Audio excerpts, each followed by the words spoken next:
महाबोधि महाविहार मुक्ति आंदोलन के लिए आमरण अनशन पर हम लोग बैठे हैं। आज ये चौथा दिन है और ये अंतर्राष्ट्रीय बौद्ध स्थल है महाबोधि महाविहार।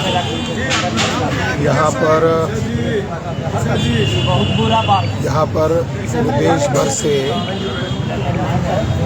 आंदोलनकारी सहभागी हुए हैं।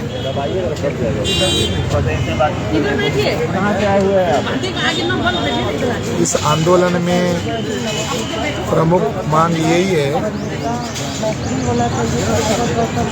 कि महाबोधि महाविहार बौद्धों के हवाले कर देना चाहिए।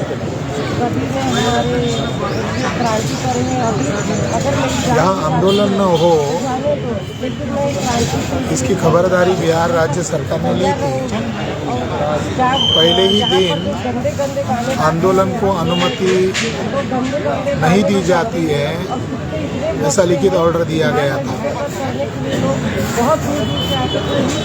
इसके बावजूद आंदोलनकारियों ने ये फैसला लिया कि यह आंदोलन हर हालत में होकर रहेगा और इसके तहत यह आंदोलन आज भी जारी है। ये चौथा दिन है। कल हमने चर्चा किया था कि इस बहाने महाबोधि महाविहार के आंदोलन का इतिहास चर्चा में आ रहा है। इस बहाने हम ये चर्चा जारी रखें। कल हमने देखा कि फाइयान जब इस पवित्र धरती ये पवित्र स्थल महाबोधि महाविहार आए थे तो उन्होंने जो देखा था उन्होंने अपने सफ़रनामे में इसका वर्णन किया है। आज हम चर्चा करना चाहते हैं कि ह्वेनसांग जो 7th सेंचुरी में यहाँ पर आए थे उन्होंने यहाँ पर क्या देखा। भारत का जो उस समय का सम्राट राजा था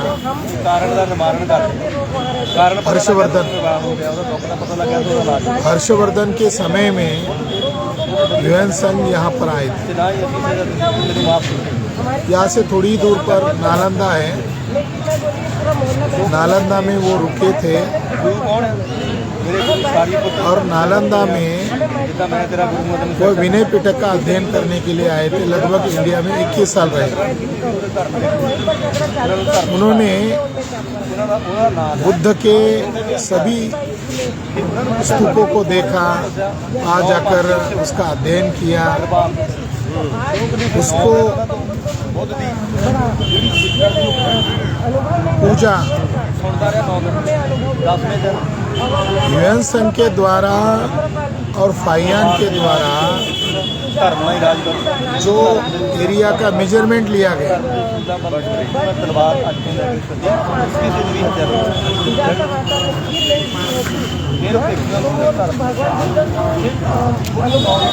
अगर अनाज खाएंगे तभी ना हमें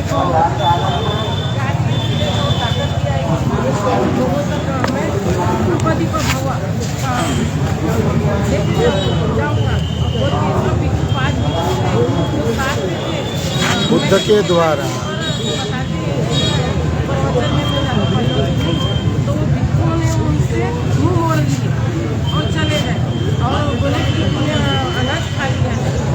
जहाँ पर बुद्ध को ज्ञान प्राप्ति हुआ उस स्थली पर ह्वेनसांग आए थे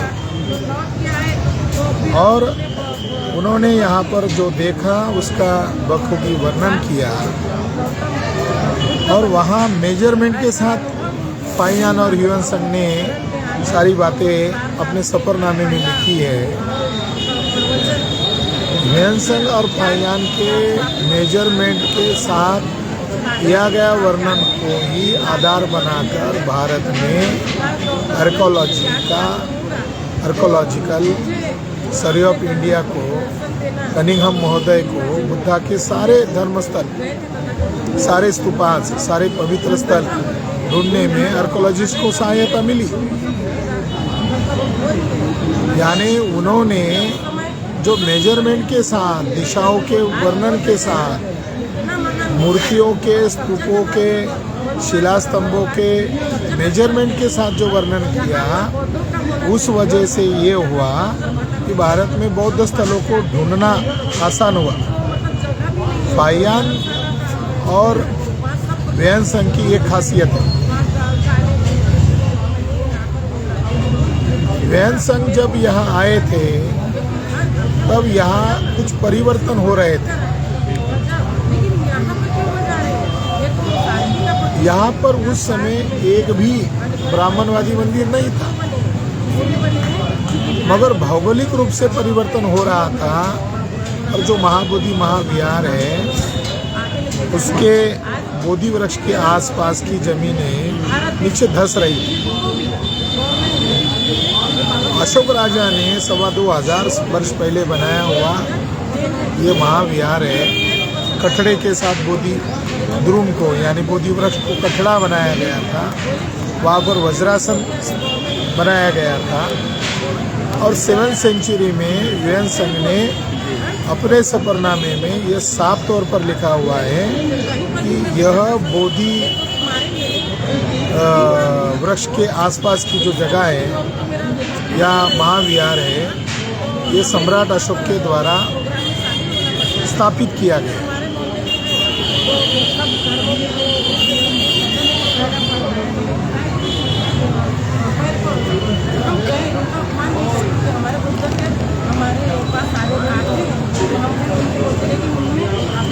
ह्वेनसांग के वर्णन के अनुसार ये सम्राट अशोक के द्वारा निर्मित ये महाविहार है। ये बात उनके सफरनामे से सिद्ध हो जाती है, क्योंकि ये जो डिस्प्यूट लोगों में चल रहा है या ये भ्रांतियाँ फैलाई जा रही है आजकल ब्राह्मणों के द्वारा। कल भी एक ब्राह्मण पत्रकार आया था और कह रहा था कि आप चलिए बहुत बहुत धन्यवाद।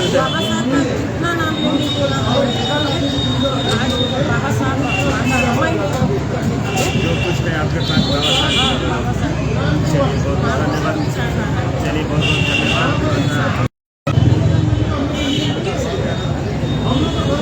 मेरी आवाज़ आ रही है?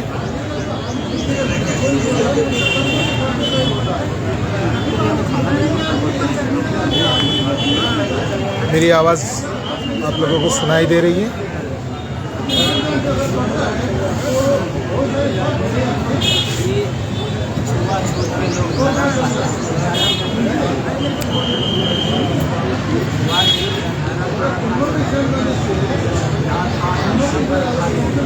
तो ये सम्राट अशोक के द्वारा बनाया गया महाविहार है। इसका आधार हमें ह्वेनसांग के सफरनामे से पता चलता है। ह्वेनसांग ने जो बातें यहाँ बताई गई है वो बहुत ही महत्वपूर्ण है, दिलचस्प बातें हैं। उन्होंने दिशा के साथ इस महाबोधि महाविहार का वर्णन किया है। पूर्वाभिमुख है, यानी उस महाविहार की दिशा पूर्वाभिमुख है।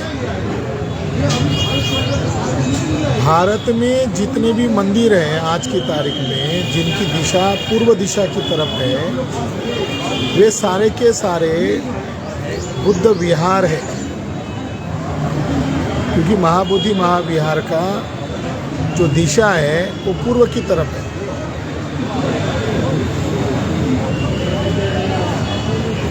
यहाँ पर उनके वर्णन के अनुसार इसी परिसर में बुद्ध अलग अलग समूहों के साथ वाद विवाद कर रहे थे। सिद्धार्थ चर्चा कर रहे थे और उन्हें ज्ञान का रास्ता उन लोगों से मिल नहीं रहा था, तो उन्होंने स्वयं इस जगह को चुना था। इसका वर्णन उनके सफरनामे में मिलता है। दूसरी महत्वपूर्ण बात ये मिलती है कि यहाँ सुजाता का वर्णन मिलता है। तो सुजाता हिस्टोरिकल है, काल्पनिक नहीं है। सुजाता के द्वारा खीर दान किया गया था, इसका वर्णन उनके सफरनामे में मिलता है। मुचलिंद नाग का जिक्र यहाँ मिलता है। मुचलिंद नाग जो है ये नागवंशी राजा था, सर्प या नाग नहीं था। और उन्होंने सिद्धार्थ को संरक्षण दिया, इसका वर्णन इसके अंदर मिलता है। और सबसे पहले नाग लोगों ने बुद्ध को स्वीकार किया। नाग लोग बुद्ध के प्रथम अनुयायी थे। और अंधनाग बुद्ध को अंधनाग पहली बार मिला और उसने भी यही कहा कि आप इस दिशा में इस वृक्ष की तरफ जाइए, आपको ज्ञान मिलेगा। तो ये बौद्ध गया जो है इसका संबंध नाग लोगों से है, ये ह्वेन त्सांग के जानकारी से हमें पता चलता है।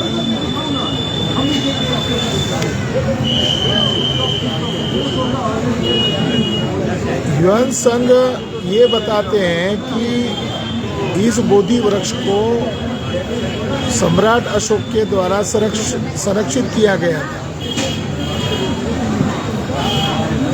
एक किंवदंती के अनुसार अशोक की एक पत्नी ने गुस्से में आकर इस बोधि वृक्ष को नष्ट करने का प्रयास किया था। तो सम्राट अशोक ने यहाँ आकर उसको सैकड़ों दूध के घड़े अर्पित किए गए और फिर उसको सींचा गया और फिर उसको सम्राट अशोक के द्वारा प्रोटेक्ट किया गया। यही का बोधि वृक्ष की एक शाखा सिंहल देश यानी श्रीलंका में भेजी गई थी और सम्राट अशोक ने अपनी लड़की सुपुत्री और पुत्र को धम्म के प्रचार के लिए देश दुनिया में भेजा था। ह्वेन त्सांग के वर्णन के अनुसार ये जगह दुनिया के लिए अत्यंत पवित्र जगह है। यहाँ पर बुद्ध कितने पग चले थे, तो इसके अंदर वर्णन मिलता है कि 18 पग बुद्ध चले थे। जहाँ पर बुद्ध को ज्ञान प्राप्त हुआ, बुद्ध सप्ताह भर वहाँ बैठे थे और ज्ञान प्राप्त होने के बाद बुद्ध ने अनिमेष अवस्था में इस बोधि वृक्ष को देखा था, बोधि द्रुम को देखा था। ऐसा वर्णन उनके सफरनामे में मिलता है। ये आश्चर्य की बात है कि बुद्ध का पैदा होना दुनिया के लिए कल्याणकारी है। बुद्ध जहाँ पैदा हुए लुम्बिनी, वहाँ बुद्ध के चलने के बाद 7 पग बुद्ध चले, तो वहाँ कमल के फूल खिले, ऐसी एक कल्पना है। उसका तात्पर्य ये है कि बुद्ध के 7 पग चलने से बुद्ध जैसे महान व्यक्ति के द्वारा विश्व धरती का कल्याण होने वाला है, विश्व का कल्याण होने वाला है। वो उसके पीछे गर्भित अर्थ है। कमल ये शुद्धता का प्रतीक है, कमल यह बुद्धत्व का प्रतीक है। संसार का मुक्ति के लिए बुद्ध का जन्म होना, ये उसके पीछे ध्वनित अर्थ है। और यहाँ जब बुद्ध को ज्ञान प्राप्त हुआ तो बुद्ध ने संक्रमण किया। तो कितने पग चले, तो ह्वेन त्सांग कहते कि 18 पग चले। तो 18 जो आंकड़ा है, और कनिंघम महोदय ने उसकी गिनती करके बताया कि यह आंकड़ा 18 भरता है। तो 18 जो आंकड़ा है ये पवित्र क्यों है? तो 18 का संदर्भ बुद्ध ने जो संक्रमण किया था उसके साथ जुड़ा हुआ है। और दूसरा जो 18 का संदर्भ है, ये जब यूनिवर्सिटीज में बुद्धिज्म के तत्व ज्ञान को पढ़ाया जाता था तो ये 18 ज्ञान शाखाएं विकसित हुई थी।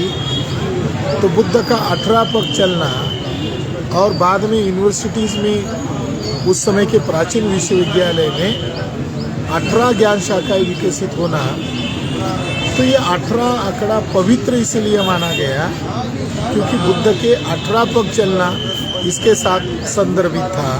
और ज्ञान शाखाएं 18 ज्ञान शाखाओं में बौद्ध तत्व ज्ञान को विकसित किया गया था। इसलिए ब्राह्मणों ने भी रामायण महाभारत लिखते समय, पुराण लिखते समय उस 18 आंकड़े को ध्यान रखा गया। तो ब्राह्मण धर्म चोरी करके बना हुआ धर्म है। बौद्धों के ही तत्व ज्ञान को चोरी करके उन्होंने विकसित किया हुआ है। तो 18 आंकड़ा का संबंध उसके साथ जुड़ा हुआ है। ह्वेन त्सांग के सफरनामे में इस बात का जिक्र है कि यहाँ जो उत्तरी फाटक पर बोधि वृक्ष की 4 दीवारी के उत्तरी फाटक पर एक महाबोधि नामक संगाराम था। यानी 7वें शताब्दी में यहाँ एक बड़ा संगाराम था और वो उत्तरी दिशा में था और उसका नाम है महाबोधि संगाराम, और जिसमें 1000 भिक्षु निवास करते थे 7th सेंचुरी में। तो कितना महत्वपूर्ण जानकारी हमें इसके द्वारा मिलती है कि महाबोधि नामक एक संगाराम यहाँ था। लगभग यहाँ 1000 भिक्षु निवास करते थे।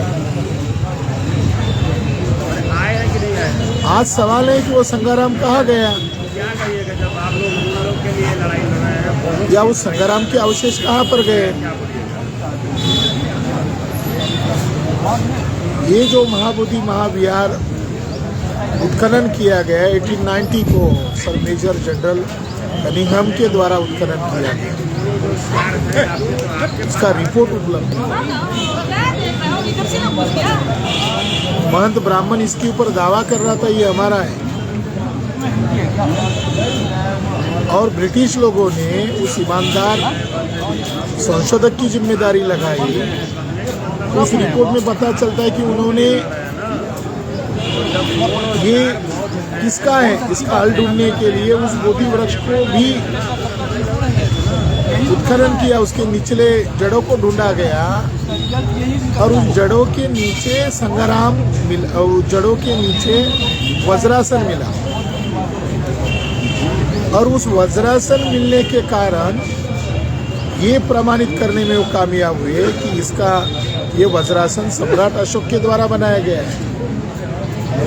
उसके ऊपर जो नक्काशी थी, उसके ऊपर जो धम्मलिपि में उकेरा गया था, और जो बोधि द्रुम के पास जो कठड़ा बनाया गया था उसके ऊपर अशोकन लिपि थी, पाली लिपि थी। उसके आधार पर और उस वज्रासन के आधार पर ये प्रमाणित करने में वो कामयाब हुए कि ये सम्राट अशोक के द्वारा बनाया गया बुद्ध विहार है। ह्वेन त्सांग के द्वारा जो जानकारी मिली उसके आधार पर बोधि द्रुम को ढूंढा गया और महाविहार को ढूंढा गया। इसमें वो कामयाब हुए कनिंघम महोदय। मगर कनिंघम महोदय को केवल मर्यादित एक ही जगह का उत्खनन करने का ऑर्डर दिया था, बाकी जगह का उत्खनन नहीं कर पाए।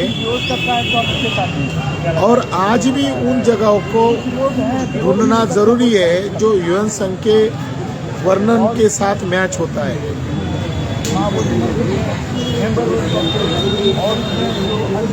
ह्वेन त्सांग के वर्णन के अनुसार ये जगह ढूंढनी चाहिए। ये जगह कहाँ पर है ये अब तक पुरातत्व विभाग नहीं बता रहा है, मगर ह्वेन त्सांग के वर्णन के अनुसार यह सम्राट अशोक के द्वारा निर्मित महाविहार है जहाँ पर बुद्ध को ज्ञान प्राप्त हुआ था, ये प्रमाणित करने वाला आंखों देखा दस्तावेज है। और 7वीं सेंचुरी में यहाँ ब्राह्मण धर्म का कोई बोलबाला नहीं था, उनके वर्णन के अनुसार पता चलता है। मगर कुछ चीज़ें हैं जिनको ढूंढा जाना जरूरी है, जिन पर प्रकाश डालना जरूरी है। उनके वर्णन के अनुसार पश्चिम दिशा में एक विहार था और उसके अंदर एक पीतल की बड़ी मूर्ति थी। यानी जो महाविहार है उसके पश्चिम दिशा में एक विहार था, उसके पिछले साइड में एक बड़ा विहार के अवशेष आज भी दिखाई देते हैं।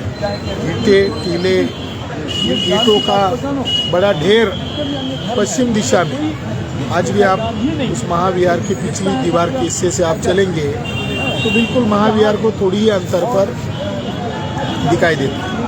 मगर आज इस महाविहार के पिछली दीवार के साइड में 6-7 महीने पहले एक शिव मंदिर बनाया गया और यहाँ के कलेक्टर ने उसको रोक नहीं लगाई और ना ही उन्होंने कलेक्टर से अनुमति ली, ना ही उन लोगों ने जो मैनेजमेंट कमेटी उनसे अनुमति ली। और उसका निर्माण कार्य जब हो रहा था तो महाबोधि महाविहार मैनेजमेंट कमेटी को पता था कि एक शिव मंदिर का निर्माण हो रहा है, इसके बावजूद उन लोगों ने उनको रोक टोक नहीं लगाई। इससे ये प्रमाणित होता है कि मैनेजमेंट कमेटी जो है ये इस महाविहार का ब्राह्मणीकरण करने में इन्वॉल्व है। युएन संघ के वर्णन के अनुसार बोधि वृक्ष के दक्षिण में थोड़ी दूरी पर सम्राट अशोक के द्वारा 100 फीट ऊंचा एक स्तूप बनाया गया था। युएन संघ ये बता रहे हैं और उन्होंने देखा था कि बोधि वृक्ष के दक्षिण में थोड़ी दूरी पर एक 100 फीट स्तूप सम्राट अशोक ने बनाया था। अगर आज इसका वर्णन देखा जाए तो दक्षिण जो स्थिति है थोड़ी ही दूरी पर जो वर्णन वो कर रहे हैं, उस जगह पर आज जगन्नाथ टेम्पल बना है, ये मैं दावे से कह सकता हूँ। दक्षिण दिशा यही है।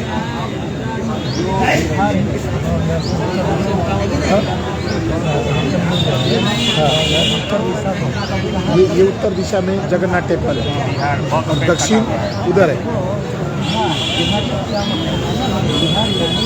वो पूर्व हो गया, ये पश्चिम हो गया और ये वो दक्षिण हुआ, ये उत्तर है।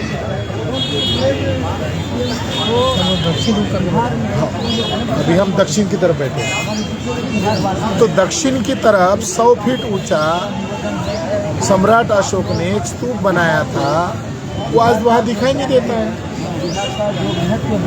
अगर दक्षिण की दिशा मान ली जाए तो जहाँ मुचलिंद नाग सरोवर है उसके बगल में ही एक स्तंभ खड़ा है और उस स्तंभ के ही बगल में वो स्तूप होगा या उसको चिन्हित किया जा सकता है। युएन संघ के जानकारी के अनुसार बोधि वृक्ष के पूर्व सड़क के दाई और बाई ओर 2 स्तूप बने हुए हैं, ऐसा वर्णन मिलता है। और उसका संदर्भ ये है कि मारा के द्वारा बुद्ध को अड़ंगा लगाया गया था, बुद्ध ज्ञानी न बने, मारा के द्वारा विरोध किया गया था। उसकी स्मृति में 2 स्तूप बनाए हुए 7वीं शताब्दी में युएन संघ ने देखे थे। वो कहाँ है, ये सवाल आज खड़े होते हैं। युएन संघ के जानकारी के अनुसार ये भी जानकारी प्राप्त होती है कि उत्तर पश्चिम में उन्होंने कश्यप बुद्ध की प्रतिमा देखी थी।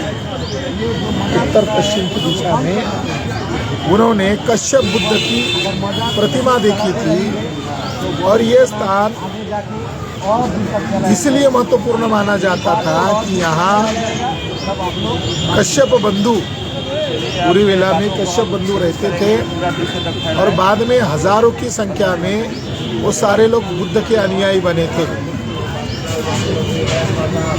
यहाँ एक रिचुअल होता था और बुद्ध को मानने वाले लोग बुद्ध को सूर्य, प्रज्ञा रूपी सूर्य ही मानते हैं, इसलिए बुद्ध को अमिताभ भी कहा जाता है।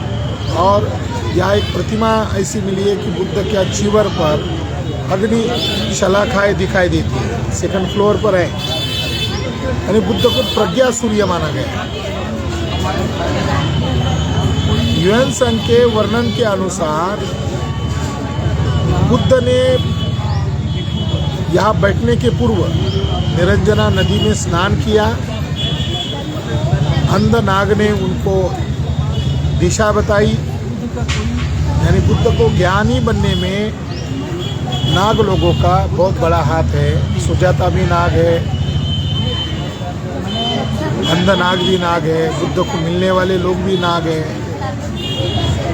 तो बुद्ध ने निरंजना नदी में स्नान करने के बाद यहाँ पर प्रथम बार स्नान के बाद वस्त्र धोए थे, तो उसकी मेमोरी में भी एक स्तूप यहाँ बनाया हुआ था।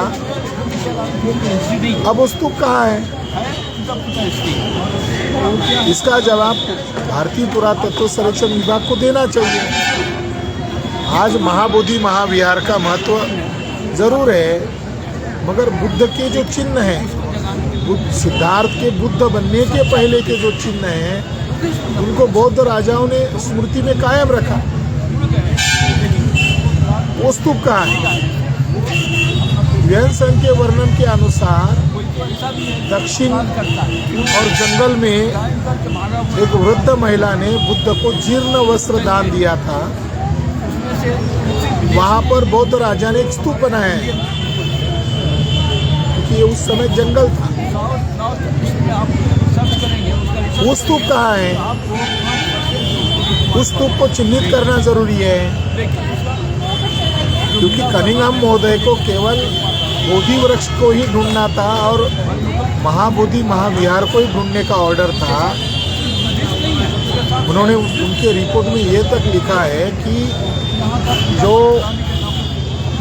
बुद्ध की जो मूल प्रतिमा है, वो मूल प्रतिमा महंत की कोठी के दीवार में दबा कर रखी हुई है, उनको वो अलाउ नहीं किया गया था। इसलिए मूल प्रतिमा जो यूएन संघ ने वर्णन किया है कितनी फीट की है, उसका वर्णन आज के बोधि वृक्ष में जो स्थापित मूर्ति है उसके साथ मेल नहीं खाता है। जो मूल प्रतिमा है कनिंघम महोदय के रिसर्च के अनुसार, उत्खनन रिपोर्ट के अनुसार, वो महंत की कोठी में छिपाई हुई है। निरंजना नदी के किनारे स्तूप था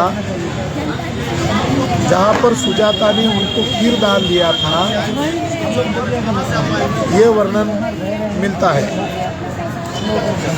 और यूएन संघ के वर्णन के अनुसार 2 व्यापारी बुद्ध को मिले थे यहाँ पर, जिन्होंने बुद्ध को गेहूं और शहद दान में दिया था। उसकी स्मृति में 2 स्तूप यहाँ पर बनाए हुए हैं जो यूएन संघ ने 7th सेंचुरी में देखे थे। वो स्तूप कहाँ पर है?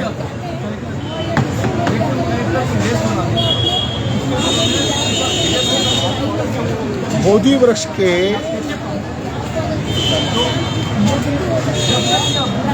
चारों ओर स्तूप बनाए हुए हैं। जो कठड़ा है उसके चारों ओर 4 स्तूप बनाए हुए हैं। इसका वर्णन भी चार कोने पर 4 स्तूप बनाए हुए हैं, इसका वर्णन मिलता है। उसके अंदर की दीवारों में हमें वो स्तूप नजर आते हैं। बोधि वृक्ष के उत्तर पश्चिम में एक स्तूप है जिसको कुकुम स्तूप उन्होंने जिक्र किया है। कुकुम स्तूप, कुकुम स्तूप कहाँ पर है?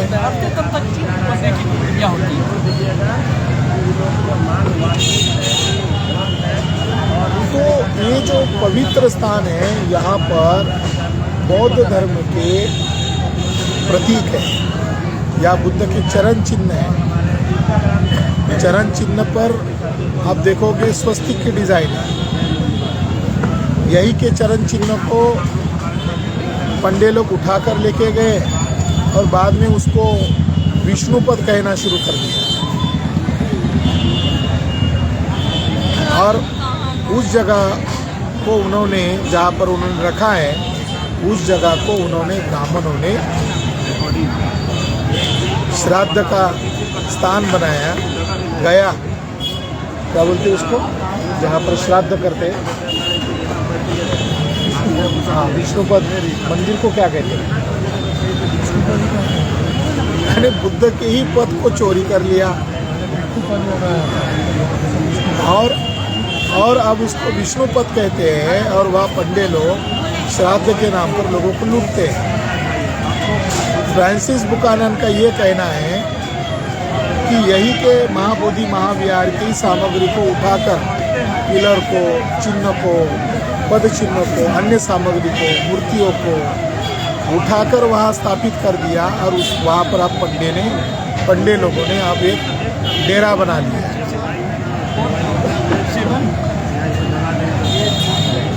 यन संघ के वर्णन के अनुसार यहाँ सोने, चांदी, जवाहरात, पीतल की मूर्तियाँ यहाँ पर उन्होंने देखी थी। आज वो वहाँ पर नहीं है। इसका चोरी किसने किया? इसको किसने हड़पा? तो ये निर्विवाद रूप से पंडे ब्राह्मणों ने हड़पा है। और जिन्होंने बुद्ध मूर्तियों को हड़पा, आज भी विदेश में बेचते हैं, ब्लैक में बेचते हैं। और यहाँ आसपास परिसर में जो युवन संघ ने जो वर्णन किया है, उन वर्णनों के आधार पर उत्खनन कार्य किया गया। वो सारे स्तूप, वो सारी प्रतिमाएं, वो सारा गत वैभव दोबारा जमीन के नीचे से ऊपर आ सकता है अगर आर्कियोलॉजिकल सर्वे ऑफ इंडिया वो काम नहीं करना चाहता है। क्योंकि आर्कियोलॉजिकल सर्वे ऑफ इंडिया का जो डायरेक्टर जनरल है, उसके ऊपर पंडों का कब्जा है, ब्राह्मणों का कब्जा है। वो नहीं चाहते। युवन संघ के समय में उन्होंने अवलोकितेश्वर बुद्धा की एक प्रतिमा यहाँ देखी थी, विशालकाय प्रतिमा। दो बड़ी प्रतिमा, एक मैत्रेय बोधिसत्व की प्रतिमा देखी थी और अवलोकितेश्वर की देखी। और वहाँ उन्होंने एक प्रतिमा का वर्णन किया था कि जब यहाँ के लोग, स्थानिक लोग ऐसे कहते हैं, जब ये अवलोकितेश्वर बोधिसत्व की प्रतिमा जब मिट्टी में धंस जाएगी तब ये धरती नष्ट हो जाएगी। यानी जो श्रद्धावान बुद्धिस्ट लोग थे वो बुद्ध को और बुद्ध की प्रतिमाओं को, बोधिसत्व की प्रतिमाओं को कितनी श्रद्धा से देख रहे थे। और बुद्ध धर्म जो है ये दुनिया के अंत तक रहना चाहिए, ये उनकी भावनाएं उससे झलक रही थी। मगर युवन संघ ने जो देखा हुआ वर्णन है वो केवल मात्र 10% हमें दिखाई दे रहा है। 90% वो वर्णन आज दिखाई नहीं दे रहा है। ये एक बड़ी चुनौती है आर्कियोलॉजिकल सर्वे ऑफ इंडिया के लिए। कुल मिलाकर बात ये है कि ये निर्विवाद रूप से बौद्ध विहार है। 7वीं सेंचुरी में ब्राह्मणों का यहाँ कुछ नहीं था, ना यहाँ जगन्नाथ टेम्पल था, ना यहाँ शैव मंदिर था। ये निर्विवाद रूप से बौद्ध विहार ही था। निर्विवाद रूप से ये बौद्ध विहार ही था। और आज पंडे ब्राह्मणों ने इसके ऊपर कब्जा किया हुआ है और इसके खिलाफ लोग यहाँ इकट्ठा हुए हैं। युवन संघ के वर्णन के अनुसार ये बौद्ध विहार ही है और इस बौद्ध विहार को बचाना भारत के, देश के और राज्य के लोगों की जिम्मेदारी है, देश दुनिया के लोगों की जिम्मेदारी है। धन्यवाद।